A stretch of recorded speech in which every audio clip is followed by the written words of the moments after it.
This is the GRTV Backgrounder with your host, James Corbett. We all remember the lies that led the U.S. into the Iraq War.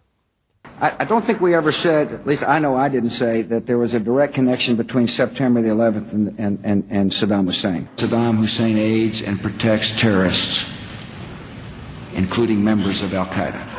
You have said in the past that it was, quote, pretty well confirmed. No, I never said that. Okay. I never think said that is... No, it's absolutely not. What I said was, it's been pretty well confirmed that he did go to Prague and he did meet with a senior official of the Iraqi intelligence service. It appears that there were not weapons of mass destruction there. You said you knew where they were. I did not. We know where they are. They're in the area around Tikrit and Baghdad and east, west, south, and north somewhat. But after years of media indoctrination, it's easy to forget the other lie that helped rally the country around the illegal invasion of Iraq.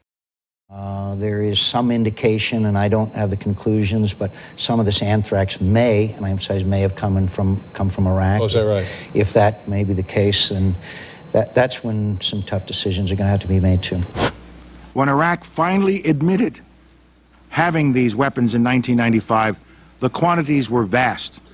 Less than a teaspoon of dry anthrax, a little bit about this amount. This is just about the amount of a teaspoon. Less than a teaspoonful of dry anthrax in an envelope shut down the United States Senate in the fall of 2001. This forced several hundred people to undergo emergency medical treatment and killed 2 postal workers just from an amount just about this quantity that was inside of an envelope. Iraq declared 8,500 liters of anthrax, but UNSCOM estimates that Saddam Hussein could have produced 25,000 liters. If concentrated into this dry form, this amount would be enough to fill tens upon tens of thousands of teaspoons. And Saddam Hussein has not verifiably accounted for even 1 teaspoonful of this deadly material. Although it is difficult to remember at this point, the anthrax scare of late 2001 was widely seen as a follow-up to the 9/11 attacks, and a sign of things to come at the dawn of the so-called War on Terror. Beginning in late September, and continuing for several weeks, multiple anthrax-laced letters were mailed to various media offices and the offices of 2 U.S. senators, killing 5 and injuring 17. It did not take long, however, for the neocons in the Bush administration to start insinuating that the anthrax scare was tied to their 2 favorite boogeymen, Saddam Hussein and Osama bin Laden. In his book, The 2001 Anthrax Deception, Dr. Gray McQueen describes this as the double perpetrator hypothesis, an attempt to blame the attacks on both al-Qaeda and Iraq. He writes, "What I call the double perpetrator hypothesis held that bin Laden's group sent the anthrax spores through the mail, but that the group had a state sponsor that had supplied the spores, namely Iraq. This hypothesis, insinuated by key government officials and parroted by the press, had the added benefit of explaining how the anthrax spores used in the attack could have been weaponized so efficiently." Well, the young woman who opened Senator Daschle's mail in mid-October was very frightened because as she opened it, this white stuff came out. It didn't just fall on the floor. It drifted out of the envelope like smoke. And quite quickly, the entire Hart Senate building was contaminated and had to be closed for several months. So everyone said, oh, well, Al-Qaeda can't do that. They can't produce that. So who could have produced that? Well, it had to be a state, obviously. Let's see, what state could it have been? And we didn't have to wait very long to hear, oh, gee, Iraq had an anthrax program. They weaponized anthrax. This is obviously Iraq as the supporter of al-Qaeda. And this fit with a narrative which certain people had been trying to push from very early, namely that this same double perpetrator had also carried out the 9/11 attacks, that Iraq was always standing there in the background as the sponsor, the supporter of al-Qaeda. And this was supported through a number of false narratives, including Mohammed Atta in Prague, right? Remember that one? That was in circulation for months. Supposedly the head of the hijackers had met an Iraqi, high-level Iraqi, I don't remember, diplomat or intelligence agent in Prague before 9/11, and they were obviously working together. So I think finally the way the story was supposed to go is that both 9/11 and Anthrax, we were supposed to believe, had been carried out by this double perpetrator. And that set things up very nicely for two invasions, of course, Afghanistan and Iraq.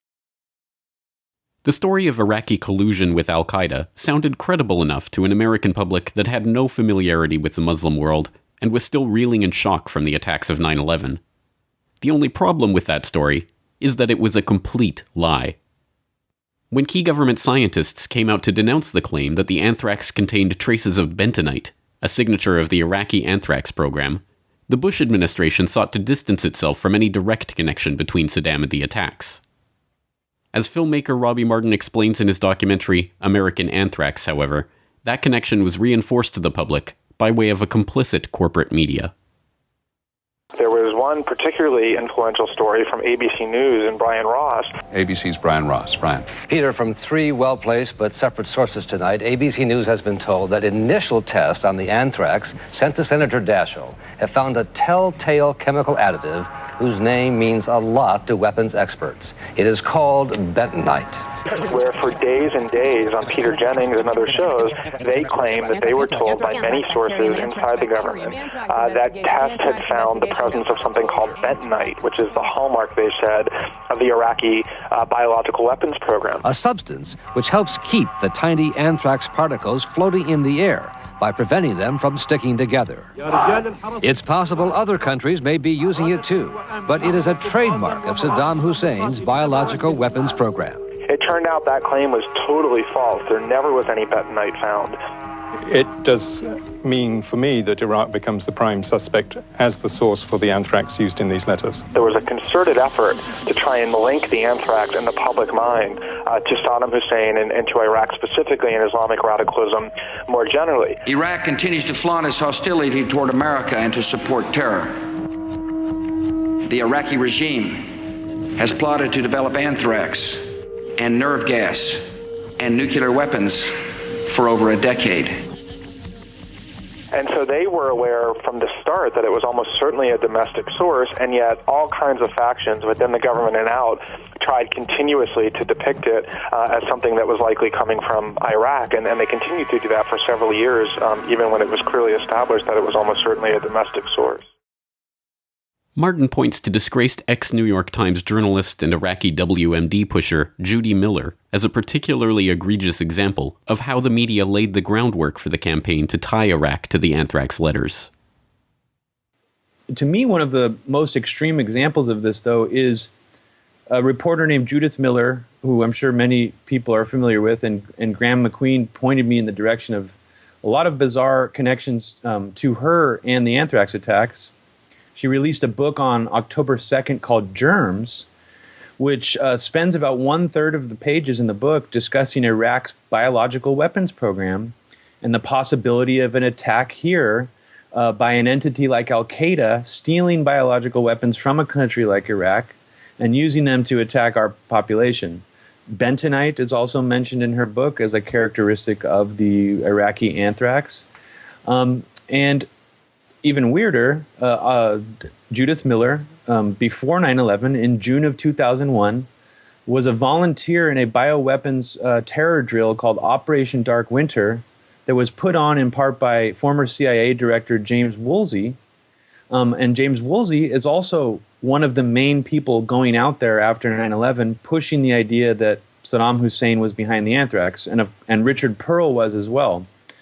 They spoke at an American Enterprise Institute conference where it's right after I believe the Tom Daschle letter, and Richard Pearl is sitting there basically saying, look, this was only a few letters, only a little bit of anthrax. What if Saddam Hussein sent out tens of thousands of letters, filled with the amount of anthrax that we know that he has?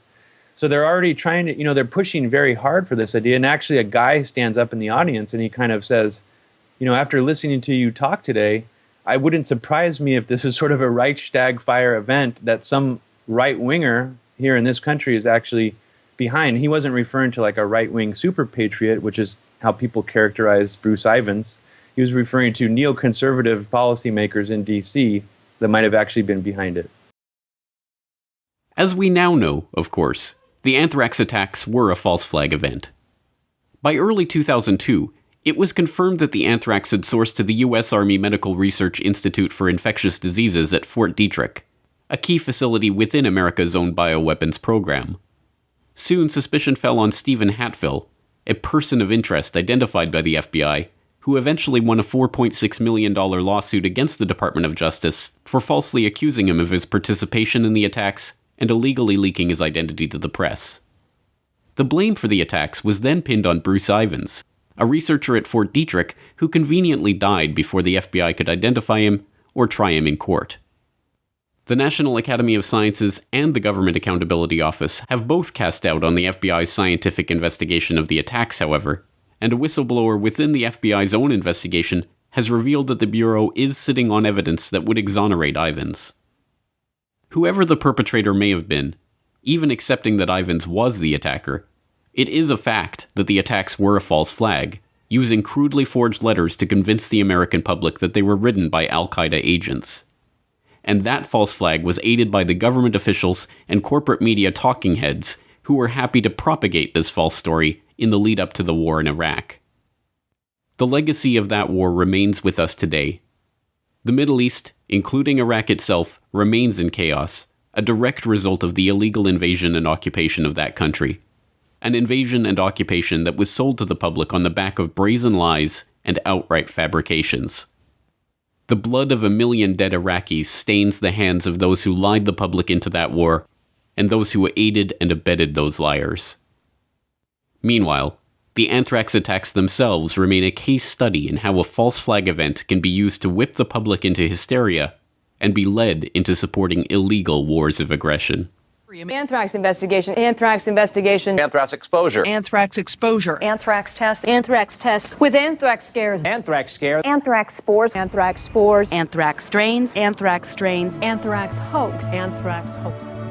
For more on this story and other breaking news and current events, please go to globalresearch.ca. For more research and analysis by James Corbett, please go to corbettreport.com.